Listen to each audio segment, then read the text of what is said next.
Muy buenas tardes, bienvenidos a las entrevistas de Tenerife al Día. Hoy queremos seguir abordando asuntos que seguramente le preocupen, en este caso la tramitación de los asuntos sociales en el Ayuntamiento capitalino. Hoy nos acompaña la concejala responsable de este área tan importante y tan trascendental en un momento como el actual. Damos la bienvenida ya en los estudios de Mírame Televisión a Alicia Álvarez, concejala del Partido Socialista en el Ayuntamiento de Santa Cruz de Tenerife. Muy buenas tardes, gracias por estar hoy con los espectadores. Buenas tardes, David. Buenas tardes a todos. La verdad que, bueno, en un momento complicado, como digo, concejala de Asuntos Sociales, un área muy sensible, y más en una capital tinerfeña y autonómica como Santa Cruz de Tenerife, está siendo más duro de lo que esperaba cuando llegó al cargo, recordemos, sustituyendo a su compañero José Manuel Larrocha. Sí, está siendo, cada día es más duro de lo que uno esperaba el día anterior, porque la situación, como todos podemos saber, no deja de sorprendernos lamentablemente. No, parece que no nos incorporamos al mercado de trabajo, parece que las condiciones laborales no terminan de arrancar. El único empleo que estamos viendo ahora es un empleo precario y si cada día más personas digamos, entran más en esta dinámica de necesitar los servicios sociales, que es lo que esperamos que nadie deba de necesitar nunca. O sea, hay un aumento de la demanda que de momento no ha cesado. No ha cesado, porque incluso cuando hablamos de brotes verdes o cuando se habla de mejorar la economía, yo creo que hay que pensarlo y decir que esto no es hoy y mañana trabajo. Hay una fase, yo creo que es lógica, en el que el empresariado tome conciencia y realmente empieza a contratar y a contratar de forma estable y un contrato digno. Y esa situación todavía no se ve. Y la gente que ha agotado todas sus prestaciones, el desempleo, cada día aumenta. Es decir, las personas han ido agotando todas las prestaciones que han tenido y todavía no llega el trabajo. Por tanto, las 20.000 personas que en los últimos 3 años se han incorporado a los servicios sociales son ese dato que te digo que hace que cada día te parezca más duro el estar, digamos, delante de esta concejalía. Al final, es verdad que es muy importante el área de asuntos sociales, pero por su respuesta entiendo que todo depende del empleo. Sí, además yo creo que es fácil de entender. Los servicios sociales somos como, si me permites a lo mejor el símil, aunque no sea muy acertado, somos ese pañito caliente, es decir, somos esa ayuda o esa herramienta, ese padre, permítanme todos los padres que tome esa frase, eso que intenta ayudar cuando todo lo demás falla. Los servicios sociales no son la salida al trabajo. De hecho, todas las personas que vienen a verme, créanme, son muchas, lo que me dicen es lo que quiero es trabajar. A todo el mundo le gusta trabajar. Aunque parezca una cosa... Es así, nos dignifica, nos hace libres. Uno saber que al final de mes tiene pues el dinero que tenga, le permite a uno organizarse y de cierta forma también ayudar a los demás. Por tanto, los servicios sociales son esa última ayuda que está ahí para que las familias, las personas, mantengan una cierta calidad de vida. Hay un aumento de la demanda importante, muchas personas tocan en la puerta del ayuntamiento ante la falta de recursos que padecen para solicitar las distintas ayudas, pero fíjese, en un pleno monográfico que se celebró en su momento, y esto nos va a llevar a la última sesión plenaria del Ayuntamiento de Santa Cruz de Tenerife, se aprobó, entre otras cuestiones, entre otras medidas, digamos, de choque para paliar o para ayudar a la tramitación de ayudas sociales, que la concejala, en este caso usted, tuviera dedicación exclusiva. Usted comparte la responsabilidad en el área de asuntos sociales con el distrito Salud Lasalle. ¿No sería más eficiente si solo se centrase quizás en la labor de asuntos sociales? Yo creo que no es necesario, pero por una cuestión muy sencilla. No me quita dedicación al área de servicios sociales llevar la concejalía del distrito Salud Lasalle. Todos los problemas que intentamos sacar a diario dentro de servicios sociales, yo soy quien dirige y yo marco unas políticas y unos objetivos y tengo clarísimo que la igualdad y el llegar al ciudadano son la clave, pero no necesitamos más concejales, necesitamos a veces más trabajadores sociales y es la demanda que yo también he hecho desde que comencé en este mandato. Quizás que la concejala solamente llevara al área de servicios sociales podría ser mejor. Yo creo que esa no es el quid de la cuestión, de verdad. Yo me dedico plenamente. Estoy aquí esta tarde, estoy esta noche, y estoy siempre que se me necesita. El problema es otro y los recursos que tenemos que captar a lo mejor para dar un mayor servicio y en eso también estoy diario. No creo que sea... Falta de recursos, usted lo ha dicho muchas veces, el problema de los trabajadores sociales, de eso hablaremos. Pero claro, mucha gente se preguntará, bueno, ¿y por qué aprueban en el pleno una cuestión que después no cumplen? ¿No hubiera sido mejor de entrada haber dicho, bueno, pues que la concejala se quede con las 2 áreas que tiene? Cuando se aprobó esa cuestión fue antes de entrar yo como concejal, sí. Y sé que mis compañeros me cuentan que hacía referencia porque en aquel momento mi compañero y primer teniente alcalde, José Ángel Martín, llevaba tanto el área de servicios sociales como de urbanismo. Y 2 áreas tan complejas eran incompatibles de llevar. Entonces lo que se acordó en ese debate es que no llevaran 2 áreas fuertes. Sabemos ahora mismo que las concejalías áreas de distrito, siendo muy importante porque son muy cercanas al ciudadano, se apoyan en el resto de las áreas. Nosotros desde el distrito, cada vez que queremos hacer cualquier ayuda, una obra, un rebaje, un problema de accesibilidad, siempre lo trabajamos con el área competente, servicios públicos, urbanismo, servicios sociales. Si no fuera por ese apoyo con los otros concejales, sí es verdad que no sería compatible, pero la naturaleza propia del distrito te permite el poder compaginarlo bien. Un informe, usted también es la máxima responsable por su cargo, en este caso del Instituto Municipal de Atención Social, eso que ya todos conocemos como el IMAS, pero un informe interno del Ayuntamiento que recientemente ha salido publicado en prensa recomienda, al igual que con otros organismos autónomos, la disolución del IMAS por ineficaz. ¿Usted comparte esas conclusiones? Es más, ese informe yo invito, David, a que lo leas, porque creo que no dice exactamente así. Ese informe sale de hace un año. Es el titular que hemos leído todos. Sí, el titular en prensa, pero el informe sería bueno que lo viéramos, porque ese titular viene por una respuesta, una pregunta que hace esta concejal y otros, de cuál es la mejor forma para gestionar tanto el IMAS como otros organismos autónomos. Porque yo me planteé desde un inicio que quizás el organismo no es necesario y quizás podríamos cambiar la forma. Entonces se hizo que una comisión técnica, nada política, sino técnicos, valoraran qué era mejor, tanto con el IMAS como con otros organismos. Y ese primer informe habla no de ineficacia de ningún organismo, porque todo lo contrario. Por ejemplo, la programación cultural es la mejor en años y es cuanto menos recursos tiene. No creo que estemos hablando de ineficacia de un organismo, sino que es posible que si todos los organismos fuesen parte de la casa, a lo mejor la de redistribución de personal y demás fueran más fáciles. Y esa es, digamos, la conclusión de ese informe. Yo creo actualmente que ni el organismo de deportes, ni cultura, ni el IMAS están siendo ineficaces. Creo que estamos haciendo, y hablo del IMAS personalmente, mucho más con menos. Pero cabe entonces una mejor, digamos, distribución de los recursos, entiendo, por esas conclusiones. Podría ser que lo que te digo es del personal, de traerlo todo a la casa, quizás permitiese más movimiento. Nosotros, sabes que yo personalmente he pedido muchas veces que se incorpore más personal al IMAS, y es verdad que de todas las áreas mis compañeros han ido prestándome, con todo el respeto, personal, y tenemos 8 auxiliares administrativos desde hace un año y medio que no teníamos antes. Pues quizás podríamos hacer ese préstamo más ágil si no fuéramos organismos autónomos. Yo he de decir que mi organismo ni siquiera es autónomo en ese sentido, el personal está adscrito al ayuntamiento, por tanto yo ese problema no lo tengo. Yo sí tengo esa facilidad de movimiento. Por tanto, no habrá cambios a corto plazo en el funcionamiento del IMAS. No, mientras no suponga ese cambio una mejora del sistema. Es decir, si eliminar el organismo supusiera ahorrar en algún coste o mejorar la eficacia, yo mañana mismo disolvía el IMAS. Con esto de mis compañeros, por supuesto, pero lo propondría sin lugar a dudas. IMAS es una etiqueta. Yo creo que hay que entender que lo que yo busco y lo que busca la concejal de Servicios Sociales es ser eficiente. Me da igual cómo se llame. Lo que me importa es gestionar mejor. Hablando de eficiencia, por ejemplo, el otro día en la Comisión de Control, el pasado jueves, en el Ayuntamiento capitalino, pues usted vendía, me va a permitir, como un éxito el hecho de que se haya ejecutado el 90% del presupuesto de su área en el último ejercicio, el 97% en lo que respecta a esas ayudas que da el Ayuntamiento capitalino. Claro, alguien que nos esté escuchando puede pensar, ¿qué pasa? ¿Que anteriormente no se ejecutaba el presupuesto de un área como la de Asuntos Sociales? Pues para empezar, lamentablemente es un éxito, lamentablemente, porque ojalá no tuviésemos tanto presupuesto que ejecutan en servicios sociales. Eso para empezar, y a mí me gustaría dejarlo claro, porque a veces cuando nos perdemos en los números nos olvidamos que hay personas. Y es muy triste y muy lamentable eso. Pues sí, es así. Es decir, en servicios sociales anteriormente no se gastaba el dinero en las personas como se gasta ahora. Yo incluso en la Comisión de Control fui muy directa cuando decía de que no solo es que hayamos gastado casi el 91% del presupuesto que hemos ejecutado, sino que ha habido un cambio en el presupuesto. Antes la mayor parte del dinero que se dedicaba a servicios sociales iba para la propia autoorganización y se consumía en eso. Ahora no. Hemos pasado de los capítulos que técnicamente se llaman, el capítulo que más grueso tiene, que más dinero tiene, es el capítulo de ayudas directas. En 2011 hablábamos de que el capítulo de las ayudas, de las subvenciones directas a las personas o a las entidades como Cáritas de la Araña, Cruz Roja, que van directo a los ciudadanos, tenía alrededor de 1,5 millones de euros. En 2013 se cerró con 7 millones de euros que fueron directos a los ciudadanos.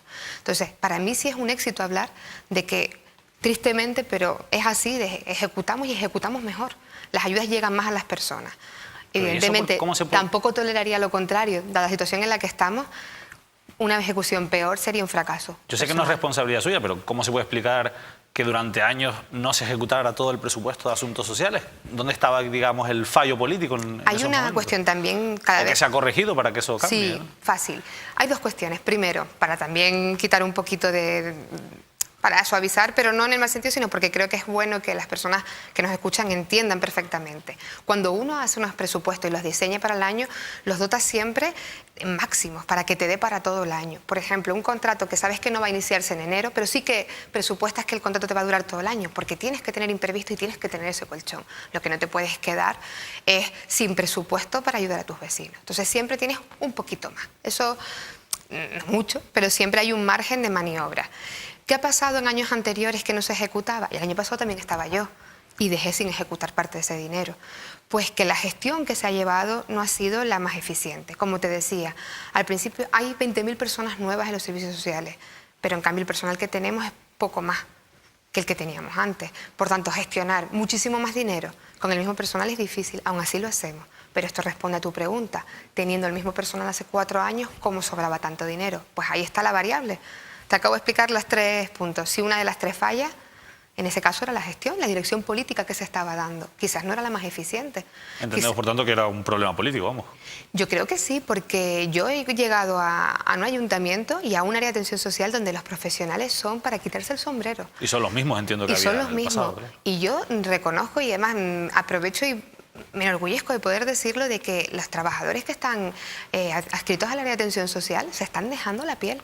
Están atendiendo, pero no solo los trabajadores sociales que atienden a las personas, los auxiliares que están tramitando con toda su velocidad. Todo el personal está dando lo mejor de sí porque sabe la responsabilidad que sus puestos tienen. Hablando de trabajadores del área de asuntos sociales, durante 2 meses estuvo paralizada la tramitación de la prestación canaria de inserción, esa ayuda que en este caso pues paga o otorga el gobierno de Canarias a través de sus fondos para las personas que ya no tienen ningún tipo de ingreso. Todo esto por culpa, digamos, de un problema administrativo a la hora de la contratación de las trabajadoras que tienen que tramitar, en este caso en el Ayuntamiento de Santa Cruz, que es la primera puerta donde se empieza, digamos, a dar salida a este tipo de reclamaciones sociales. Y esto también, ¿cómo lo explicamos? Pues lo explicamos fácilmente, primero entornando un poquito el mea culpa, y yo creo que todo el mundo debe de asumir su fracaso. Para empezar, el trámite de la PSI, voy a explicar un poquito, sí. Necesita de un convenio con el Gobierno de Canarias. La PSI es la Prestación Canaria de Inserción, y todos los años el Gobierno de Canarias ratifica, digamos, el seguir con ese convenio. Eso llegó en enero. Ahí es cuando entorno el mea culpa, porque yo en enero debería de tener dispuesto al personal. No obstante, no pudo ser así por problemas puramente técnicos. Pero lo asumo como fallo. ¿Cuáles son como esos problemas técnicos? Pues mira, los problemas son que la lista para contratar trabajadores sociales que se estaba usando no era la adecuada, no es la mejor jurídica y técnicamente para contratar este personal con objeto a esta subvención. Por tanto, sacamos un procedimiento de nuevos trabajadores sociales, que creo que ha sido publicado en el boletín y todo el mundo lo conoce porque ha salido en prensa. Ese tipo de lista, que es de funcionario interino, es el que nos permite contratar, pues con todo, yo no soy jurista, pero con todas las garantías legales, como así me dicen los servicios. Este proceso va a tardar un poco y entonces ha habido que coger por el medio este problema, y yo he contratado directamente desde Lima a los 7 trabajadores sociales, a pesar de no ser quizás la mejor fórmula, porque por lo visto no garantiza de todo, pues como debe de ser, pero por lo menos de forma temporal y motivada, muy motivada por la necesidad, pues hay un amparo legal y hemos podido contratar. No obstante, creemos que en verano saldrá la lista de esos nuevos trabajadores y ya podremos contratar con facilidad siempre que sea necesario. O sea, esto que sí que ha ocurrido en otros años no debería volver a ocurrir. No en el debería, futuro. porque ya está todo puesto. Y también te digo una cosa, este año, y siendo todo esto que te he dicho, es el año que más pronto hemos contratado la gente para la PSI. El año pasado, estando yo, entraron a trabajar el 20 de marzo, un poquito más tarde que este año. El anterior en abril. Y es que en 2011 entraron en octubre. En octubre, David. O sea, hasta octubre en el año 2011 no se tramitó ninguna ayuda. No se contrató el personal para tramitar.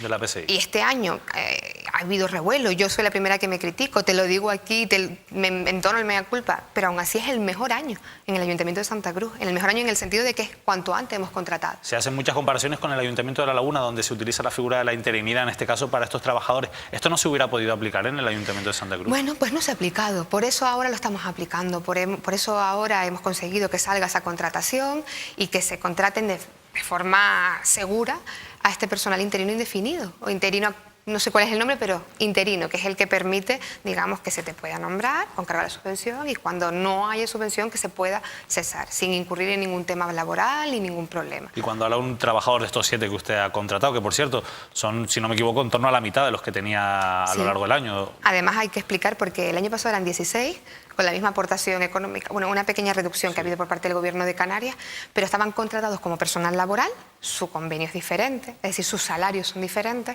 y el 75% de su jornada.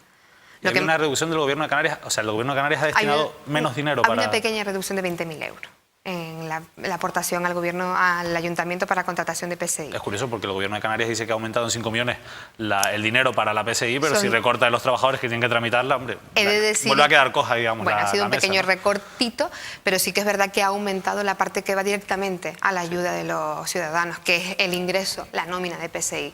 Por tanto, hemos suplido nosotros desde el ayuntamiento ese pequeño recorte. Cuando el trabajador social, los 7 trabajadores que ha contratado, llegan a su mesa, ¿con cuántos expedientes se han encontrado que estaban, digamos, paralizados porque nadie los había tramitado en este año? Expedientes no, porque es verdad que no se han iniciado, pero sí es verdad que... Son peticiones, digamos, solicitudes. Sí, hay muchas solicitudes y las cuento por 100, es decir, por cienes, si me permites la expresión. Creo que en torno a las 300 había de solicitudes que querían informarse para pedir la PSI. Nosotros hemos creado un planning cerrado para que lo que está de marzo y en abril el personal contratado para la PSI pueda seguir haciendo renovaciones y muchas de las cuestiones que tienen que hacer a diario, porque no solo es tramitar la PSI, y además dejar a cero ese listado. Ahora se está llamando a todas estas personas para citarlos, conocerlos, que conozcan las características, ver si cumplen los requisitos y si es así, tramitársela. Es decir, que no todo el mundo cumple los requisitos. Esta prestación está regulada por ley y dentro de las personas que cumplen los requisitos, ¿se han dado el caso, quizás en el pasado, este año todavía estamos lógicamente en curso, de personas que cumpliendo los requisitos, teniendo, digamos, la prestación aprobada, no la cobran? Lo que te voy a explicar una cosa, porque sí que, perdona, a veces que yo soy muy directa. Sí. Nosotros tramitamos la PSI y se pasa a la Dirección General, al Gobierno de Canarias. Ellos resuelven. El tiempo que pasa entre que resuelven y la cobran, a veces se dilata. Se dilata y se ha dilatado incluso meses, 6, 7, hasta 8 meses. Claro, pero eso para una persona que no tiene ningún ingreso, claro, es terrorífico. Un mundo, digamos, yo sé que el propio Gobierno de Canarias, haciendo autocrítica, ha decidido autoenmendarse, porque en la ley están modificando la ley actualmente y ellos están recortando sus propios plazos. Son conscientes, no solo porque se lo haya dicho yo, porque he llegado la última, sino porque ellos saben de ese retraso. Y sí, ha habido retraso. Sé que están intentando mejorar eso para ellos ser mucho más ágiles, pero eso está ahí. Las ayudas que sí que concede directamente el Ayuntamiento de Santa Cruz son las conocidas como PEA. Son, en este caso, unos pagos para cubrir necesidades básicas, como puede ser el alquiler, el agua, la luz. ¿Esto se está cumpliendo, digamos, en tiempo y está llegando a todas las personas que la necesiten y que tienen derecho a este tipo de ayudas? Yo creo que decir que llega a todo el mundo, yo creo que sí. Todo el mundo que pide cita con los trabajadores sociales obtiene cita y puede solicitar las ayudas que necesita. Tiempo. Hombre, estamos en mucho menos tiempo de gestión que hace un año y que hace 2, ni te cuento. Pero sí es verdad que todavía no estamos en... Yo siempre he dicho que creeré que la gestión está hecha cuando yo consiga tramitar una PEA en una semana. Me parecerá que el trabajo lo estamos haciendo... ¿Cuánto tiempo se están tramitando? Depende de la prestación, podemos estar hablando de 1 mes y medio y en algunos casos un poquito más. Las de alimentos van mucho más rápido porque son más básicas. Después, por ejemplo, hay otras PEAs que no son tan esenciales, como por ejemplo alguna de mobiliario, pues esas tardan un poquito más. Pero bueno, yo creo que bajar de 2 años, como llega a ver yo una PEA de alquiler, o de 8 meses, como llega a ver una PEA de alimentos, a 2, como mucho 2 y medio, es una mejora en la gestión, pero no es una buena noticia. ¿Saldrá este año el concurso de la ayuda a domicilio del Ayuntamiento de Santa Cruz de Tenerife? Bueno, tiene que salir. Eso es... Hemos hecho todo para que salga. De hecho, hoy esperaba el último informe que debe evacuarse. En estos días espero tenerlo para sacar el tema de la contratación, porque... Pero ha habido un cierto retraso, me va a permitir, porque el año pasado cuando yo la entrevistaba me decía que esperaba también sacarlo en el 2013. Sí, además, el año pasado... Incluso creo que te decía, y si digo lo contrario me desdices. Creo que siempre he dicho que mientras no se resuelvan todos los problemas legales no íbamos a sacar el contrato y que yo esperaba que se resolvieran para sacarlo. Sí. Nosotros conseguimos acordar con UGT, con el sindicato mayoritario, que ellos desistieran de un procedimiento judicial que nos fue favorable, por cierto. No hemos perdido ningún juicio contra Malaria y eso, contra todo el tema Malaria. También conviene decirlo. Pero por eso mismo, por no perderlo y no hacer perder a los ciudadanos, sí hemos ido con pies de plomo. El acuerdo que hicimos con este sindicato fue de sacar el pliego a partir de ahí, de que ellos desistieran. Desistieron y la maquinaria se puso toda para sacar el pliego. Ha pasado alguna cosa y ha pasado que ha entrado en vigor una ley de competencias que ha hecho que se ralenticen muchos expedientes en la administración, pero yo espero que en estos días podamos convocar el Consejo y se aprueben esos pliegos y por fin se presenten las ofertas y por fin se adjudique el contrato. ¿Se podrá subrogar a todas las trabajadoras de Mar-Aria? Subrogar es una cuestión que no se podrá hacer. No va a estar permitido dentro de Subrogar es una cuestión que a los 6 meses dejaba de tener valor. Es decir, la subrogación... Entonces, ¿qué figura se podría utilizar? Nosotros lo que hemos acordado con el sindicato es de garantizar lo más posible la contratación de puestos de trabajo. ¿Cómo se hace eso? Diciéndole al empresario que cuanto más gente contrate, mejor, pues más posibilidades tendrá del contrato. Son mejoras, garantías y mejoras que se hacen en los contratos, totalmente legales, y ese premia esa estabilidad, ese fomento del empleo. Y en esa línea... Pero al fin y al cabo la última palabra la va a tener el empresario, ¿entiendes? Cierto. Yo te puedo decir que una cuestión que llevo años escuchando a empresarios que vienen a verme, no los llamo yo, para decirme que tienen muchísimo interés en tener la posibilidad de entrar en el concurso y que por supuesto tienen que reclutar personal, porque un servicio tan grande necesitan contratar mucho personal, porque no disponen de su personal ahora para hacerlo. Entonces, yo creo que se están poniendo todas las cuestiones para que así sea y esperemos tenerlo pronto, porque además, quitando el tema de las señoras, de las trabajadoras de Mar-Aria, que me preocupan muchísimo, también están los usuarios. Yo necesito tener ese contrato para dar ese servicio mejor de lo que se está dando ahora. Por tanto, ¿el servicio se está prestando, usted cree que es peor que cuando lo prestaba Mar-Aria en estos momentos? No es mejor o peor, es de una forma distinta que te permite tener un menor control. Y me explico. Cuando estaba Mar-Aria o cuando esté la empresa que esté, tú controlas una empresa. Y tú puedes pedirle cómo está tratando a todos estos usuarios, cómo están estos usuarios, preguntarles a ellos. Tienes una relación directa y tú sabes si el servicio se está prestando bien. El sistema que se ideó para no dejar a nadie desamparado y que todo el mundo que estaba cuando Mar-Aria cesó tuviese la prestación es conceder una subvención directa a la persona. Por tanto, ahora lo que se da es una ayuda a la persona y la persona tiene contratada a la empresa que le hace el servicio de ayuda a domicilio. Entonces, el servicio sé que se está prestando bien porque las dos empresas que lo están prestando son dos empresas serias con las que además nos reunimos y tengo esa certeza, pero no tengo ese control tan al detalle como puedo tener con un único contrato. Entonces, siempre eso hace que no está todo bien, no está todo atado. Yo prefiero tener ese contrato y tenerlo atado. Quizás la pata más débil, digamos, de la situación social por la que atraviesan muchas personas la ocupan aquellos que no tienen un techo, que tienen que dormir en la calle. Cada vez conocemos pues, nuevos casos de personas, ya no solo en el Pancho Camurria, también se habla de las cuevas del Barranco de Santos, también de los barrancos de la zona de Ifara. ¿Cuántas personas tiene contabilizadas el Ayuntamiento de Santa Cruz que no tienen un techo, que duermen en la calle en la capital tinerfeña? Tenemos diferentes censos, si viven en el Centro Municipal de Acogida o si viven en la calle. Creo que el último recuento que hice hace una semana, todo semanalmente lo tengo, pero sí es verdad que no lo he visto, de 49 personas que seguro están viviendo fuera del Centro Municipal de Acogida. El número cambia y es dinámico, porque además personas que hoy sí que están a lo mejor en el Centro Municipal de Acogida, están unos días, luego salen, pero sí que hay un número importante de personas. No podemos olvidar que somos capital de provincia. Y eso hace que atraigamos muchísima gente, porque aquí están no solo los recursos del ayuntamiento, que hay mucho, tenemos el único albergue de toda la isla, sino también recursos de otras entidades. De hecho, el Centro Municipal de Acogida, el albergue, el 60% de la gente que está allí no es no era residente del municipio, lo son porque se empadronan en el centro municipal para recibir ayuda. Hay momentos en que el albergue se satura, no cabe más gente en eso es cotidiano. En ese centro municipal, pero que bueno, de carácter insular, como usted bien ha dicho. ¿Tan difícil es aumentar el número de camas del albergue? Sí, hombre, el albergue tiene una capacidad que es la que tendríamos que construir otro Está en torno a albergue. 90 a 100 camas, si 100 no me equivoco. camas, tenemos 100. Lo que intentamos es tener, pues con las entidades con las que trabajamos, con Cáritas, con Cruz Roja, tener más posibilidades para derivar usuarios.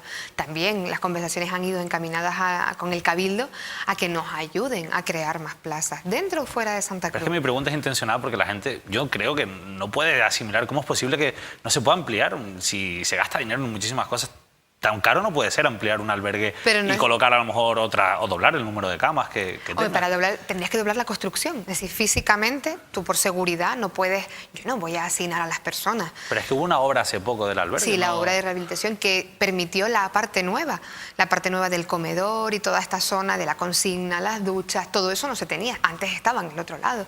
Por eso pudimos aumentar un poco la capacidad. Después está el servicio de noche, que el servicio de noche sabes que no es para dormir, pero sí es para que pasen ahí la noche resguardados y seguros. ¿Se podría aumentar? Habría que crear más estructura física. Y yo creo que, pudiéndose crear, también tenemos que involucrar al Cabildo en esto. ¿Y qué pasa con el Cabildo? Porque, claro, en el Cabildo gobierna el Partido Socialista también. Pues y usted se habrá encontrado con Aurelio Abreu seguramente en muchísimos encuentros del partido, en cuestiones internas. Usted no le ha dicho, Aurelio, vamos a darle un empujón al albergue que Esta es mañana necesario. mismo estuvimos hablando de esto y he descubierto en él, como en Miguel Ángel, una sensibilidad muy grande para ayudarnos con el tema de las personas sin hogar. Son conscientes de lo que significa y sé que en sus presupuestos han dotado una cantidad y estamos estudiando a ver cómo lo materializamos para que sea lo más eficiente posible. O sea, que este problema viene de años. O sea, viene de años, pero hace años no estaba yo y tampoco estaba el Partido Socialista en el Cabildo, que quizás eso también tenga algo que ver. Esperemos que, en cualquier caso, que se vayan avanzando en esta situación. Si le parece, vamos con algunas preguntas que nos han dejado a través de la red social Twitter nuestros espectadores. La primera está muy relacionada con esto y por eso la quiero enganchar con la última pregunta y nos la dejaba el usuario @richipinto y le pregunta cuál es el futuro de las personas que viven en el Pancho Camurria y si va a seguir creciendo, digamos, este poblado que ya pues, se ha generado, se ha levantado al lado del pabellón. Voy a contestar tanto para el Pancho como de los otros asentamientos que hay en la ciudad. Es verdad, por ejemplo, en el Pancho hay menos gente de la que había hace un año y pico, pero hay gente. Lo que sí tampoco no se han eliminado las casetas que están allí porque la seguridad de una invade con las otras y entonces se ha mantenido. Nosotros, el futuro de estas personas es trabajar con nosotros e irle buscando soluciones individuales. A todas las personas que están viviendo en la calle no se les puede tener una solución conjunta, no son todas iguales. Además hay que entender que las personas que están viviendo esta situación son personas que lo han pasado fatal. Fatal, es decir, han tenido unos factores de exclusión en su vida, han tenido que pasar por tantos episodios traumáticos que esas personas hay que trabajar una a una con ellos. Hay quien habla de soluciones fáciles y soluciones generales, no, no es así. De hecho, las personas que hemos conseguido que salgan de la calle es por el convencimiento, hablando con ellos, ofertándoles los recursos que tenemos, pero muchas veces no son nuestros recursos, son los de ellos. Yo tengo un caso de una persona que tenía una estructura familiar muy solvente. Y había un enfrentamiento por X cuestiones y bueno, conseguimos que eso se solucionara, esa persona está bien. No son los casos más, de hecho son los menos comunes, pero hay algunas personas que viven en la calle que tienen alguna prestación económica, que tienen algún tipo de ingreso. Y bueno, no hemos conseguido convencerlos a todos de que con eso y con nuestras prestaciones de alquiler pueden vivir en una habitación, pueden vivir en un piso. Pero ahí vamos. Hemos conseguido que muchas personas hayan cambiado y hayan podido entrar en la vida más normalizada, pero es un trabajo de poco a poco. Una persona que ha llegado a pasarlo tan mal, hay que respetarla y hay que ir poquito a poco. Muchas veces te dicen, no, ¿por qué no quiero ir al albergue? Que es el primer paso. El albergue es el primer paso, porque es la forma de contactar con nosotros, de empezar a trabajar, de buscarle un alquiler, de que pida una prestación. Muchas veces te dicen que no, porque en el albergue hay normas. Y me dicen, no, porque hay que estar a una hora por la noche y no me puedo ir. Pero es que, ¿cómo no va a haber normas en un lugar donde pernoctan 100 personas de realidades tan difíciles y tan distintas? Entonces, a veces hay que convencerlos de que hay que pasar un periodo, bueno, con unas normas que también son buenas y ir viendo qué posibilidades tienes, qué necesitas, cuál es tu problema. A lo mejor tu problema es una cuestión de autoestima y necesitas entrar en un círculo de autoestima, pero a lo mejor tu problema es un poquito más difícil de solucionar y estamos hablando a lo mejor de una enfermedad que no tiene que ver nada con las drogas, ni eso que sé que se estigmatiza mucho. Entonces, eso hay que irlo viendo poco a poco con cada persona. Otra pregunta se la deja al usuario @mmremiro y le pregunta, con las carencias sociales que hay, ¿no se podría suprimir el coste de personal de Lima? Esto a lo mejor tiene mucho que ver con lo que ya hemos hablado, no sé qué, pero es interesante, qué tendría que responder Alicia. El coste del personal de Lima, todo lo contrario, yo creo que en personal necesitamos invertir más, porque necesitamos contratar más trabajadores sociales. Si se va más por la idea de ese personal eventual, de ese personal de confianza... yo creo que quizá va por ahí la pregunta. Bueno, pues cuando había 10, ahora solamente hay una persona que me ayuda en esto. Está esta concejal y una persona. Antes creo que habían 10 ayudando entre secretarios y yo creo que más no se puede recortar, de verdad. La última pregunta se la deja al usuario @CesarMed y le pregunta ¿cómo dejaron sus antecesores el área de asuntos sociales? Bueno, a mí me cuesta a veces hacer este tipo de pronunciamientos, pero lo dejaron pues sin objetivos. Es decir, yo creo que cuando José Manuel Alocha, mi compañero, llegó a Lima, se encontró un área de servicios sociales a la que nadie le había querido poner cabeza, sinceramente. Porque como te dije antes, hay un personal buenísimo que ahora están rindiendo a tope. ¿Que por qué en ese momento no? No le querían Pues, poner cabeza, pero tenía una cabeza visible que era Ignacio González, que bueno, además se dejaba ver bastante, pues incluso en fotos en el albergue y en otros lugares. Yo entiendo que no era eficiente lo que él quería. Los objetivos que se marcaba pues no eran los eficientes, porque no se tramitaban muchísimas las prestaciones básicas, pero tampoco se planificaba. Y me vas a permitir que aquí saque un poquito de pecho, pero el otro día me acusaban de que saco pegas como churros, que fue una expresión que dijo alguien en la comisión de control. Bueno, tengo que sacar pegas como churros, tengo que sacar ayudas para las personas muy ágil, pero no he obviado planificar y he aprobado el primer plan estratégico de servicios sociales de este municipio y casi que de la isla a nivel municipal. Estamos intentando trabajar y hacer que este ayuntamiento sea mejor para la que tenga que venir. Ojalá que nunca sea peor que esta. Pero estamos trabajando para eso y estamos tramitando muchísimas más pegas, muchísimas más prestaciones de las que nunca antes nadie tramitó en este ayuntamiento.